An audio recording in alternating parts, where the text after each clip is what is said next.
Hey everybody, it's Miguel. I guess that's it. No real waveform tuning anymore.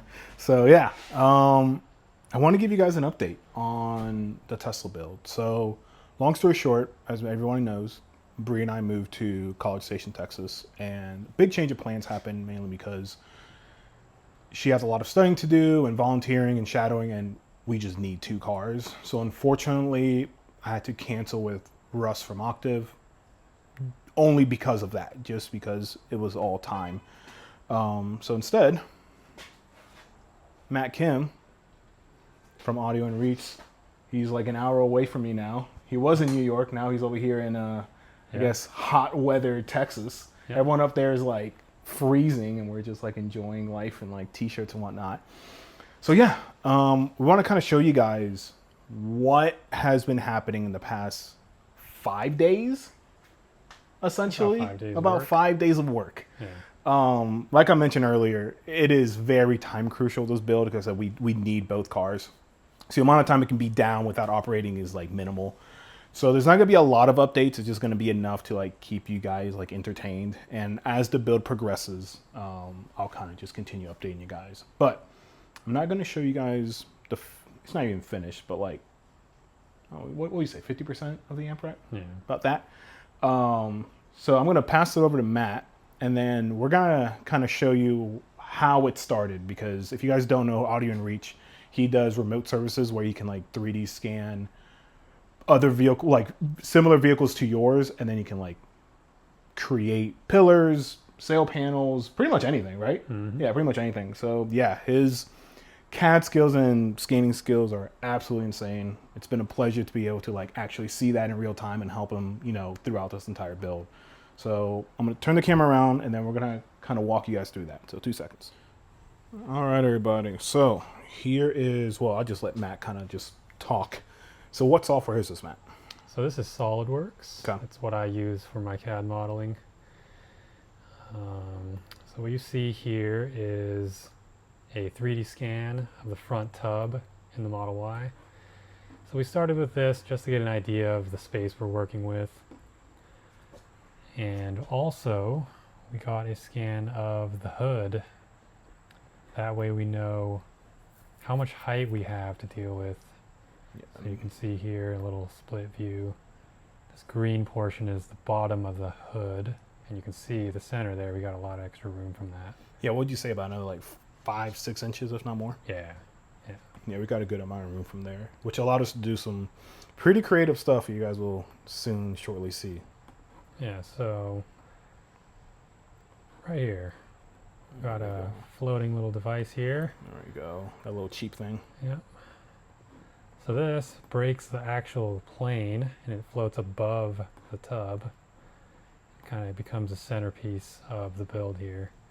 So this is the Brax DSP, which runs the whole system. And we've built this bridge assembly to securely hold it in place right here. Boom. Yep.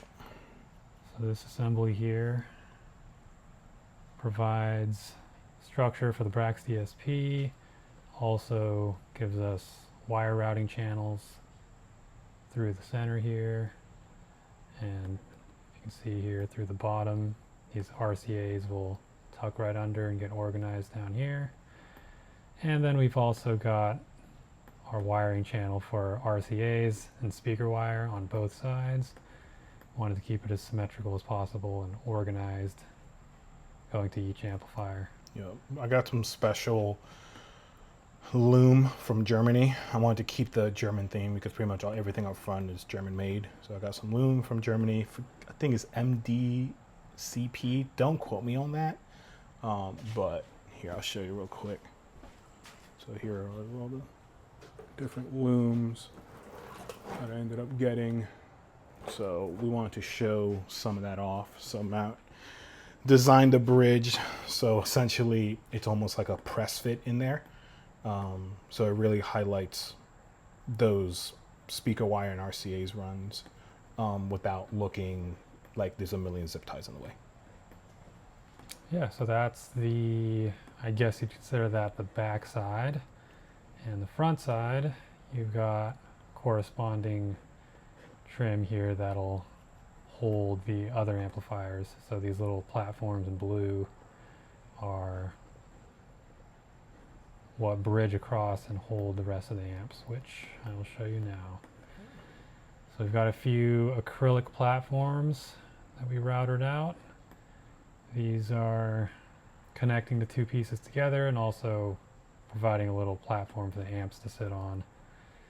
And we've decided to go with Micro Precision 7 series monoblocks, as you can see here. So the total of 6 monoblocks and then another 5 series for something special we got cooking in the way. But yeah. And guys, keep in mind, he had to do all of this design. You know, like none of this is something that computer just faz up himself. So it's very impressive. So you want to show him the real thing, Matt? Let's do it. Let's do it. All right. Here it is, y'all.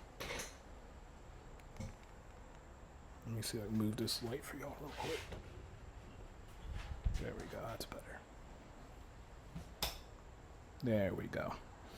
So Brax is floating, extremely stable. That isn't moving. We actually reinforced the tub from the back. We got some steel rods. We bent it and we affixed it with some machine screws. That way this tub is very rigid and the Brax just floats there. You can put pressure on and nothing's gonna happen to it. I'm gonna turn this light back on for you guys.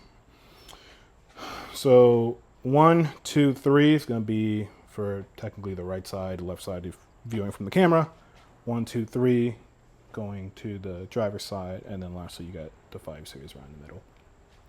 The RCAs are going to be ran from here underneath. Can you guys see this?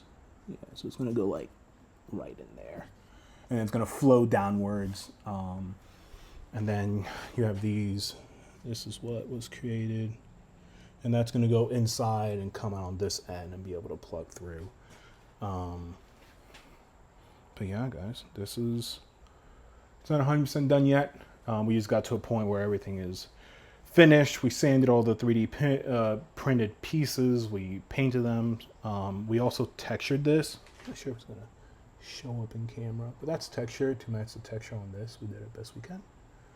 So just trying to keep the theme of OEM style, just introducing that to the actual build itself. But yeah, guys, like I said, there's a lot more happening. The car's a mess. We've been working nonstop, and it's going to continue being this way.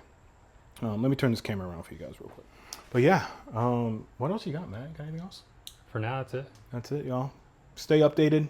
If you guys have any questions, just leave a comment. Like and subscribe. No, I'm playing with y'all. But yeah, guys, catch you on the next one. Peace out.